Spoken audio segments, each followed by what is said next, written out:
Hello, everybody, and welcome to more Banded Survivor. Your boy Banded Survivor, but just we're on the second channel, so that means with a little bit less effort. And today we are here and we're going to be talking about AU versus the World, the brand new season of Australian Survivor. I believe it's season 11 in the franchise. And today we're going to be talking about the second week of it, which encapsulates episodes 4 to 6. So if you haven't already seen those episodes, make sure you go check them out because there are going to be spoilers for those episodes as well as touching on what we talked about in the past few episodes. Now, this, full disclosure, is going to be a bit of a shorter episode just because I've been a bit tight for time this week. I do also apologize if you hear the odd banging or odd drill sound in the background. Hopefully it shouldn't come into fruition, but there is quite a big building expansion that's happening in the extension area of my house currently, so hopefully it shouldn't distract anything because it's the other end of the house. So yes, I am a bit more tight for time, so if you do want to see more in-depth analysis, then you can always go and check out my week 1 video after this one and see my original thoughts of those players, because some of the other things I am also going to be regurgitating from week 1. But overall, I feel like this week slightly not as good as the other week. I feel like the other week was just so good with so many jam-packed blindsides. I feel at this point you are starting to notice the season without its bigger contestants that were originally there, like a David and a George. Rob Bentley, I've been a big Rob Bentley fan since I've watched him in South Africa, so seeing him on my screen was great. And unfortunately, we don't have those contestants anymore in week 2. And after week 2 has concluded, we're also losing multiple other big contestants, such as a Tony, such as a Kirby. But let's talk about the contestants and how they got eliminated. So we do have Tony, who, again, as I said last week, was going to be someone that was either going to make or break the all-women's alliance. Now, as much as I said that, I was also incorrect in my analysis. It's definitely clear now that the all-female alliance was stronger than I gave it credit for, so I apologise in that aspect. That being said, Tony being a clear opposition to Parvati did come into fruition, and ultimately, in spite of having a potential escape in being able to align with Cirie and Parvati, he ends up blowing up that spot, albeit I feel like Tony, even though a lot of people are saying, oh, it's another pre-merge Tony game, not even getting to see him at the merge, that's really unfortunate. Tony misplayed and everything. I feel like Tony actually showcased some really good gameplay this season, because I feel like he was so destined to be the first boot on his tribe, coming from a minority in terms of being an American, comparative to the international contestants, where there's 3 out of 7, also being a male on a female-dominated tribe 3 to 7. So I feel like Tony, in most instances, was a pretty easy boot for the majority of people to get on board with, but the fact that he managed to outlive Rob Bentley and was able to get some moves going was definitely very good.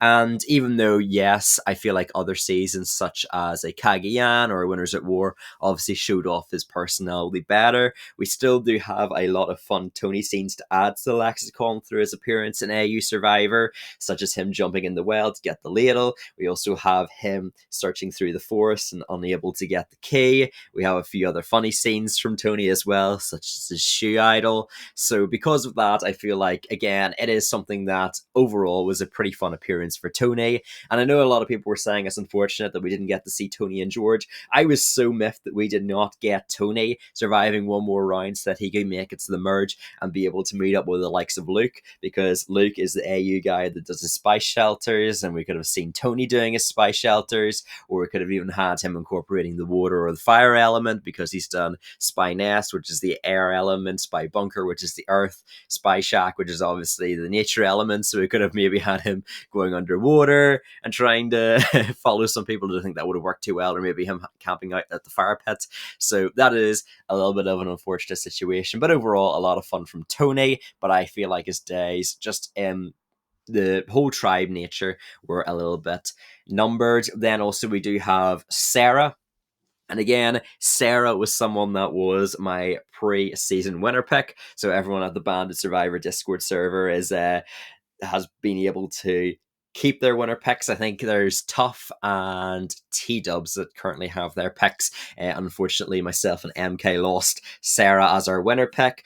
But I just feel like Sarah burned so many situations, and it was almost like she was getting into her own head, where ironically, in trying to play such a loyal game, she was accidentally throwing Kirby under the bus. She was going after Shonee when she didn't really need to. So because of that, she was ending up in situations where, in trying not to be so schemy and being so gun ho about that, she was ironically being schemy and causing other people to go after her. So that was an unfortunate situation there. We also do have, and again, I don't really know about why in her original season she felt like she was being schemy. Like, I know at the second swap, she was telling Petey, like, please don't leave, otherwise you'll leave me in the bottom here, and the Luke and Jericho can vote me out. But again, like, especially in 2017, there were people that were so much more schemy than her. I mean, we had Luke and Jericho that were flipping the first tribal council just for the sake of doing it. You had people like AK on that season. You had Henry, who was lying about being a yoga instructor. So when you take all that into consideration, I'm not really sure why Sarah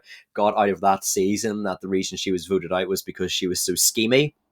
But anyway, it did end up catching up to her. Now, I didn't expect Sarah to be flipped on so early. I felt like a downfall was potentially inevitable, although, again, that could have led to a runner-up arc where her past sins, if you will, caught up to her at Final Tribal Council, and that's why she ended up being demerited. But I feel like even though she was getting a lot of content, the fact that she didn't get any visibility in episode one, as well as the fact that she was getting so much negativity, I felt was going to allow her to never fully get the win, and that's why I have her low down on my week one list as 8 out of 10. The same can't be said, however, for the final boot in the week, and that is Kirby. And I'll let you all into a secret. I was following along with AU Survivor, doing small notes episodically. So I was doing episode 4, I was doing episode 5, and in both those episodes, Kirby was still number 1 on my list. I was like, okay, it's so obvious that they're setting Kirby up to win, and then she gets voted out. So yes, my number 1 pick from previously is voted out of the week, and it's so unfortunate to see Kirby go. Yeah, just a really unfortunate situation where I felt like there was so much going for her in the edit. Now again, potentially too much positivity to the point that in episode 5, there are slight glaring issues that maybe she might be usurped by the fact that she is getting so much positivity and being talked by so many people as such a big threat. But again, I don't really know if Kirby going is the optimal move for the individuals that voted her out, but we'll be talking about that later on. But yeah, Kirby, it's kind of interesting because she was always being backed up in the edit, kind of like in Titans versus Rebels, but I feel like she was being more justified by second person perspectives comparative to Titans versus Rebels, where she was getting more negative SPV, such as through the likes of Garrick and through Ferris. So because of that, it felt like they were very much resolving her edit last time and was making her feel like a more palatable winner. That being said, I feel like Kirby is just the individual that is making blindsides just for the sake of doing it. And by taking out Sarah, again, I don't necessarily disagree with taking out Sarah because, again, you got word from Janine that she was planning on potentially voting you out. You do eventually need to make that move. But I feel like doing it at the merge vote, especially when there are some potential internationals you could take on board to take out Parvati or Cirie, or you could even flip Parvati and Cirie as they ended up doing in the Sarah vote, and potentially being able to take out the likes of a Tommy or maybe a Lisa or a Cass. Lisa less so, and we'll be talking about why that is the case. But again, I feel like it's just so unfortunate to see Kirby go. I was super excited to see her play, but eventually the fact, I think it's more so the fact that she hasn't really been keeping up with Survivor, especially International Survivor, ended up getting her bit because, again, Parvati is someone that, again, she is a loyal player, but she will cut you if she needs to. So the fact that we were getting in episode 6 it coming down to Parvati saying, well, I could play my idol for Kirby and save her, I knew at that point, yeah, Kirby's gone, because AU Survivor and Survivor US to a lesser extent do this, where they talk about, oh, I could play this idol for this contestant, and they never do. It never makes sense. So yeah, at that point, Kirby was pretty much dead to rights. So unfortunate to see Kirby go. And again, another big player on top of Tony that is left. So the individuals that we're left with, we still have a few big names, but mostly they're individuals that have been underedited and under the radar. So we'll be discussing that. So we've got our 8 contestants that are left on the season. And number 8, not changing his position whatsoever, we have Tommy at the bottom. And again, this week for Tommy has actually been somehow even worse than his week comparative to week number 1. Now, to be fair, Tommy is going to be getting content next episode, where the previews have kind of alluded to him versus Parvati to a certain extent. So we will at least be getting screen time, and we'll probably be getting confessionals. But it seems like Tommy, who is from Finland, him having English as a second language, is making it so that, again, his social connections might not be as strong as the island as they would have been if maybe they were talking in his main language. Additionally, I also feel like his confessionals, maybe because English is a second language, they're being usurped by the likes of Tony, who again has English as his main language. So it just feels like a lot of his potential content is going to other individuals that can be able to potentially describe their positioning better, which is unfortunate because I really do like Tommy. He seems like a very affable individual. Obviously, seeing him win immunity after being so upset about him being pulled out of the water was unfortunate. But yeah, we do have Tommy as an individual at the bottom, just due to the fact that I think he's only got about 4 confessionals, and the majority of them were actually in episode 1 where he was talking about himself and his game. So again, really underedited. This is not a type of edit that would lead to a win in really any Survivor, much less Australian Survivor that really want to prioritize showing off their winner. So because of that, Tommy is here at the bottom. Now at number 7, we do have someone that, again, could have gone up, but again, this week's content was absolutely woeful for them, and that is Lisa. And again, Lisa is someone that I said by the end of my week 1 power rankings, who was decently high. I think they were about 5th place out of 11, or 6th place, actually. I think I had Cirie at 5th. They were about the middle. In that aspect. But again, I said they really need a good episode 4, and not only did they not get a good episode 4, but episode 5 and 6, episode 6 especially, where she got her name written down, she was a potential vote, and they didn't even get her any content, is just absolutely woeful. So yeah, Lisa, I don't think is winning this season, which is unfortunate considering that, again, I am a fan of New Zealand, Survivor New Zealand. I have watched NZ 2018, where Lisa played a very strong and very out of the box game. Again, the fact that she was able to convince individuals that were childhood best friends, well, at least one of them, to turn against the other is just absolutely remarkable, especially when he had an idol in his pocket. So again, Lisa is a phenomenal player, big Survivor fan, and someone that is super intelligent. That being said, the issue that I do have with Cirie is that, or Lisa, is that she is basically just, her ad has devolved into number 1 Cirie stan, and considering that she is only one of 2 winners, Parvati being the other one on this cast, it is unfortunate that at this point in the game she is being so under-edited. And to a certain degree, I feel like on the island, Lisa might be willing to give up her game to allow Cirie to have a win finally. So I'm not 100% certain about that, but that's the vibes that I'm kind of getting. And especially compared to Parvati, who I feel like, again, would like Cirie to get the win, but is going to be more supplying for herself compared to Lisa. I feel like it is a bit worrying that the only content that Lisa has gotten is pertaining to Cirie. Again, Australian Survivor winners, they love to give them lots of personal content, lots of content about themselves. You can see their moves, their moral conflicts, and everything about that. And we just haven't got really any content from Lisa since the premiere, which was a pretty strong premiere from Lisa. And if her content did continue like that, then she would have been higher up. I did say by the end of week 1 that her content in the premiere was largely carrying her to be in potential winner contention after week 1. But again, at this stage, she is out of winner contention, in my opinion. It'd be a very underwhelming winner edit if the winner of the season only got content in episode 1. But again, Lisa is down here at the bottom.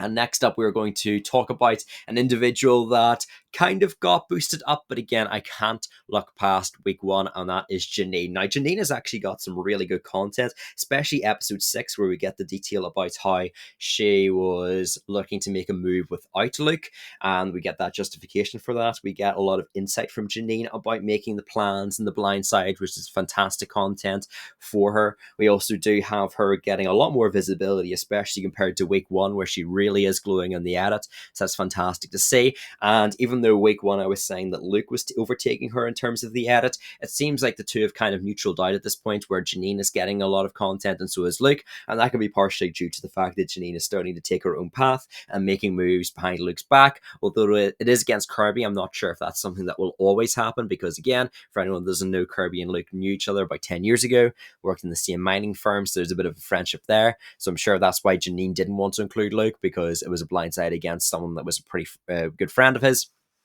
So yeah, we do have Janine down here, and it's really because if Janine kept up this week 2 style of edit that she did have, then it would put her higher. But again, I can't look over the fact that her week 1 content was pretty darn bad. Episode 3 was alright, again, still a bit overshadowed by Luke, but the fact that she pretty much got no content in episode 1 and 2. Again, she did get an intro in episode 1, but it was like 10 seconds, so it was barely any intro. A lot of her potential content went to David and Luke, and again, considering that Janine is such a well-known celebrity in Australia, it is unfortunate to see that she didn't get content in the first 2 episodes, and again, it's such an unlikely edit for them to give the winner of their eventual season no content in episode 1 and no content in episode 2. Again, everyone said it's only Liz from Heroes vs. Villains that got content in episode 2.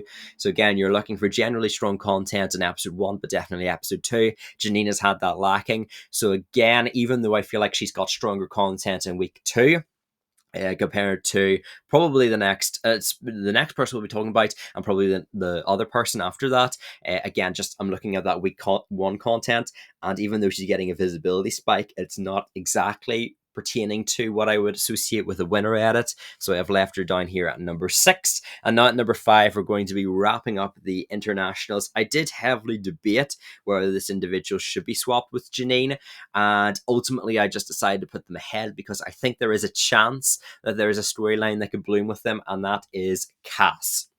So Cass is our final international contestant, not from Australia and not from America, and her content has been a little bit under-edited, but she's been consistent, and that's the main point, is that we're consistently shown Cass. She hasn't been in some episodes, but I don't think she's gone more than 1 episode without content. Usually if she's not getting content in 1 episode, she'll get a bit of content in the next one. And I think she's fine. I kind of like the storyline of Cass being an under-the-radar foil for Parvati, where we've got a lot of setup now to Cass not really trusting Parvati and potentially being able to pull the trigger against her, which could be coming into fruition next episode. We have her not giving up immunity to Parvati immediately in the episode 4 challenge, where Parvati says that if she'll drop in the next challenge, and Cass only 30 minutes later, where you could easily tell that she was about to give up immunity and just fall out of the challenge naturally, decided to agree to Parvati's plan. We also have her staying behind the tribal council to watch Parvati get the podium idol,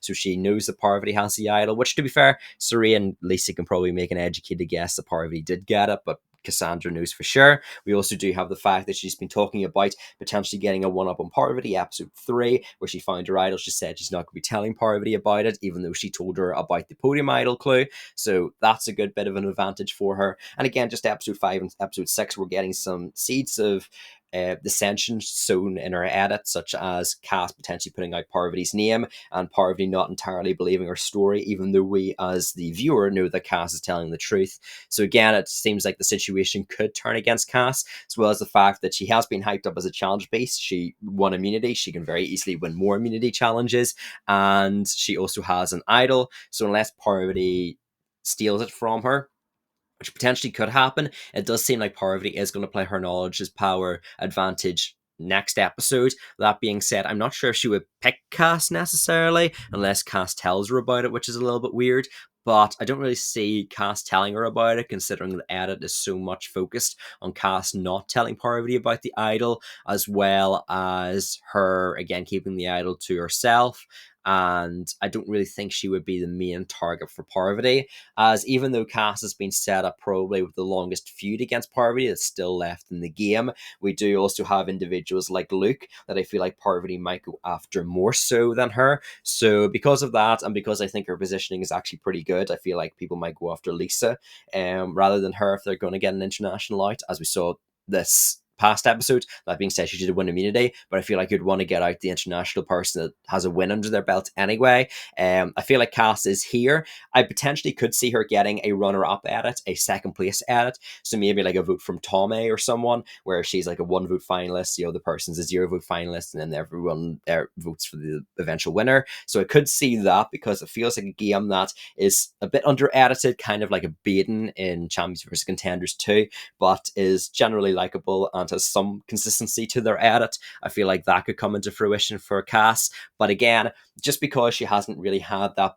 big boisterous edit that usually Australian Survivor winners get, and her content again has been, even though it's been consistent, it hasn't jumped out at me. There hasn't been too many memorable confessionals, and it always seems like she's being overshadowed by another individual. I have to leave her here at number 5. And now we're into the top half of the list. And again, this individual, I'm so confused about their edit, because there are pros and cons to it. But at number 4, I do have Cirie. And again, Cirie is someone that is edited enough to the point that I feel like she would be a somewhat viable winner. But I don't know if Australian Survivor, especially if it was Cirie Field, someone that has been talked about, one of the best non-winners ever in Survivor history, finally getting her win. I feel like they would go all in on that edit. And right now we're going in about 60 or 70%, where the fact that, again, I go back to episode 1, the fact that we didn't even get an introduction to Cirie is definitely worrying.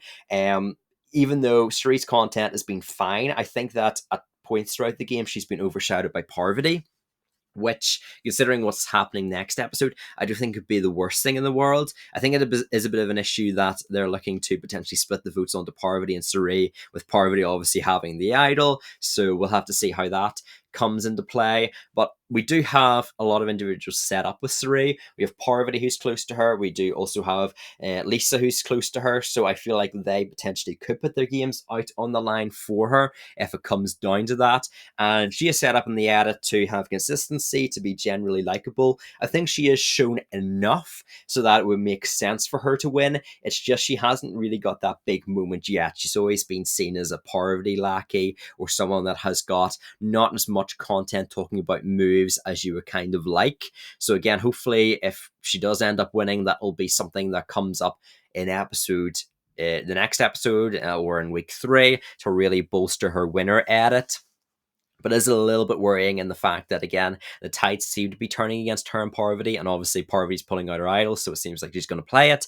And if she's going to play it, she might just play it for herself, unless she's going to go full Russell Hantz and play it for the other person and hope that they split the votes in a weird way. But again, I'm concerned about Cirie's edit. It feels like there are holes in it, and I feel like she would get slightly more personal content if she were to be the winner. But ultimately, because she has got consistency that the other half of the individuals doesn't have, she ends up at the top half for me here and ends up at number 4. Not number 3, someone that has been shoved down our throats in week 1 and especially in week 2 now.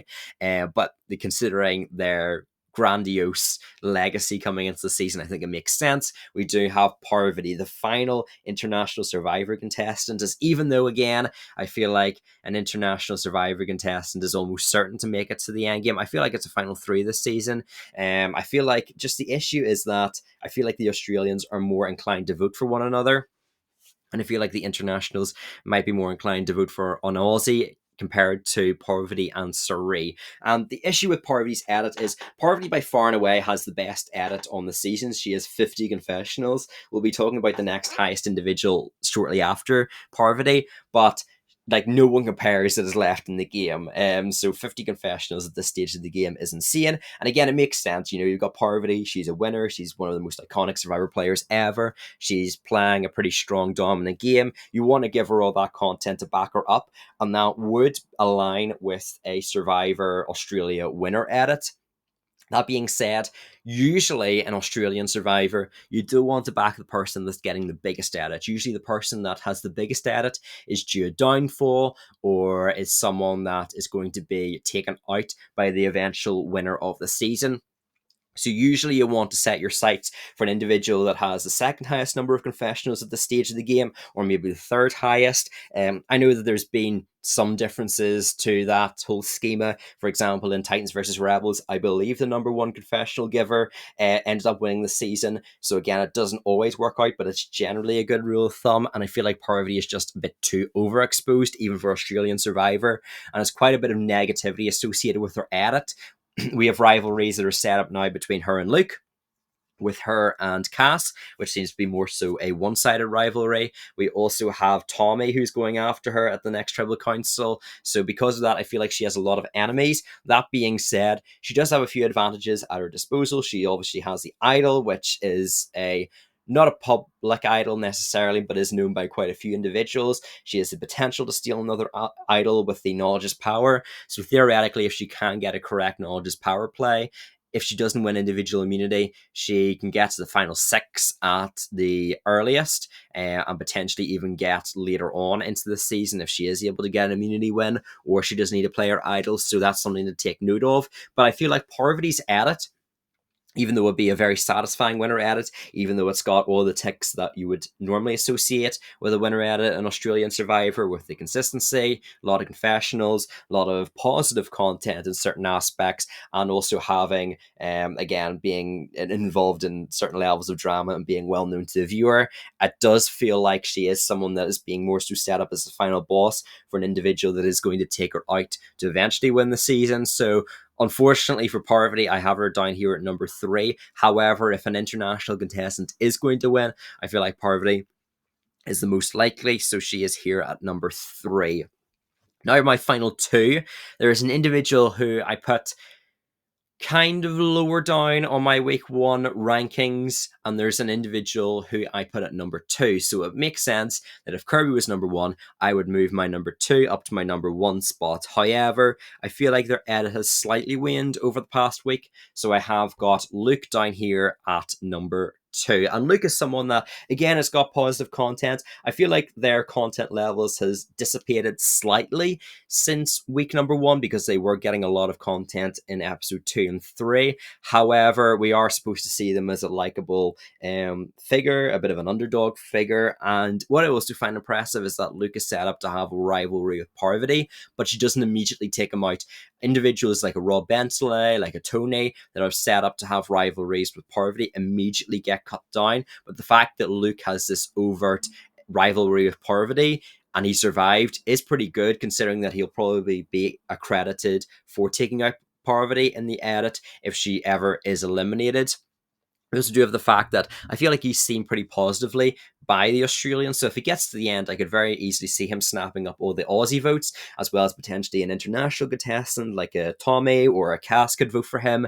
Again, he's got connections to Sarah, Kirby, Shonee, he voted with the previous tribal council, and also he has good connection with. And then finally, obviously, him and Janine are very friendly, so that's good. The issue is that obviously I don't think Luke's voted correctly once this season, so that's a bit of an issue where he's constantly voted incorrectly. I think the stats are that he's voted 0 to 4 at the moment, so that's not great from an objective perspective. However, what I find really weird about the edit and why I keep Luke so high in my power rankings is that it feels like the edit is constantly backing him up, where we're getting a lot of content from Shonee going after Cirie and working together with Luke rather than being from Luke's perspective. We have Luke being the arbiter of trying to keep the Aussies intact rather than Kirby flipping to take out Sarah, which, considering that Kirby was taken out after Sarah, you can kind of ascertain that that would have been the correct move for the Aussies to stay strong, and definitely seems to be the sentiment online.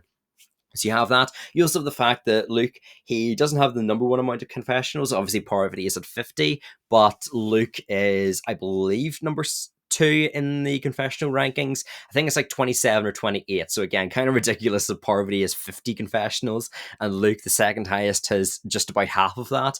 But again, he would fit that mold of an AU winner, where he's not necessarily out in front, but he's definitely very close in the sidelines to the individual with the highest amount of confessionals. And if Parvati does get taken out, then obviously Luke is the number 1 confessional giver left in the game. So that's something you have to take into consideration.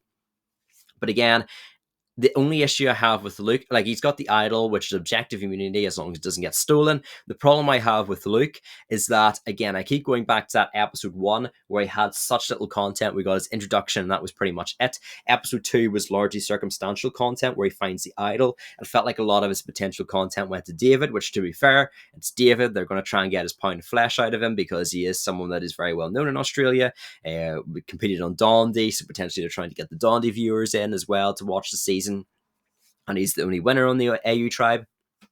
So with that taken into consideration, you can kind of understand the rationale. That being said, it's those few issues that I have that leaves Luke here at number 2 compared to number 1. And so because of that, at number 1, we have an individual who I felt like their arc with certain individuals that they had as rivals concluded a bit too fast in week 1, but they clearly showed me that they still have storylines that they're able to pull from on this season, and they also are shown in a pretty positive light as always. And so at number 1, we do have Shonee. I am on the Shonee train, and that's just because I was trying to think about it, and even though she voted for Cirie, who hasn't, to be fair, I feel like out of all the individuals that Cirie could go after, Shonee would be one of the last ones, because even though she did vote for Cirie, again, there's so many more pressing targets, especially in next week's Tribal Council, that she could go after. And it seems like since she has shown herself as being against Parvati and Cirie by voting against them, I feel like she could be included in the plan and therefore be on the right side of the vote. So we do have that aspect of it. But again, I was a bit concerned after week one that her arcs had concluded, taking out both David and George. But again, we do also get a lot of personal content about Shonee being able to make it over 100 days, about her making it to the merge 4 times. She did forget Ozzy existed, but again, she was saying she was the only person to make it to merge 4 times, which again is adding to her personal content and her story. We are getting her getting the conclusions, the likes of the Sarah, which again were showcased that potentially they should have stayed together. Aussie strong, as Lucas said. That being said, if there is someone that has been showcased in the edit to be justified, it's been Shonee, since obviously Kirby got eliminated, and we were even so shown about that negatively. I think the one issue for Shonee is that the elimination of Sarah was shown to be because Sarah went against Kirby, not because Sarah threw out Shonee's name. So that kind of accredited Kirby with the revenge rationale more than Shonee, which I feel like they would want to give to their winner. That being said, the merge content hasn't always been phenomenal for an eventual winner the past 2 seasons. Titans versus Rebels, as well as Brains vs. Brawn 2. The winner hasn't got that much content at the merge. And obviously, Shonee's content, merge content at 10 was fine. We get the talks about her aligning with Cirie and Parvati. We understand why she did, because she wants to give people the content and everything. But again, the fact that the merge vote out wasn't fully attributed to Shonee can be overseen by the fact that it usually is a bit of a underlying factor that the AU winner doesn't really get the best merge content. So I can look over that. And overall, I don't really see why anyone would target Shonee at the moment. She seems to have good relations with Luke. Janine doesn't seem to be going after her. She's Cirie and Parvati's best bet to get the numbers. And then the internationals don't really have any reason to get rid of Shonee either. So I feel like she's pretty good at the moment. Obviously, I feel like she could be cut by Luke. Pretty much everyone on the AU tribe has either voted Shonee or is willing to vote for Shonee. And we also do have the fact that, again, I don't really know how she's going to interact with the internationals, where they don't really have any reason not to vote her out, but they also don't really have any reason at the moment to work with her, because connections haven't really been set up between her, Cass, her and Lisa, or her and Tommy. So again, that's something you have to consider. But overall, just a very positive edit. And again, we get so much backstory, where I feel like Shonee is the individual that is constantly relaying her story back to previous seasons the most. We get so much content about her taking out George, why she took out George, her rationale for it. And again, considering that she was absolutely going to be going to Tribal Council in episode 4 if they lost the fire making challenge, I feel like they downplayed that a little bit during the episode about it being up in the air and Kirby could potentially save her and stuff like that. Whereas, yeah, like Shonee was completely screwed at that Tribal Council. So I feel like that might be them dampening the potential ramifications of a winner getting somewhat lucky by an individual, a third party, winning a fire making challenge for them to end up making it far into the season. So potentially I could see Shonee with the winner edit. Again, no one's jumping out with, for me, like Kirby did in week 1, which I guess is kind of a reason why Kirby went. It's because her edit was, I guess, too good. But I feel like if there's anyone that I feel represents a standard Australian Survivor winner, it is going to be Shonee. But that is my opinion. Let me know down in the comments what your power rankings are. Apologies for this video getting out quite late again, being a bit busy the past while, but have a good day. Subscribe if you enjoyed. Peace!